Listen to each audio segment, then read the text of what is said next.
বেসরকারি উদ্যোগকে উৎসাহিত করার জন্য সরকার নানামুখী কার্যক্রম গ্রহণ করেছে। বেসরকারি মাদকাসক্তি নিরাময় ও পুনর্বাসন কেন্দ্রসমূহে রোগীদের চিকিৎসা সেবার মান বৃদ্ধি এবং মানব সম্পদ উন্নয়নে চিকিৎসা সেবা সম্প্রসারণের লক্ষ্যে সরকার আর্থিক অনুদান প্রদান করছে।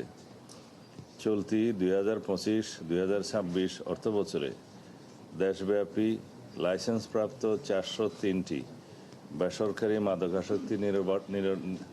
মাদকাসক্তি নিরাময় ও পুনর্বাসন কেন্দ্রসমূহের মধ্যে 73টি বেসরকারি নিরাময় কেন্দ্রকে 1,10,00,000 টাকা অনুদান প্রদান করা হচ্ছে আজকে।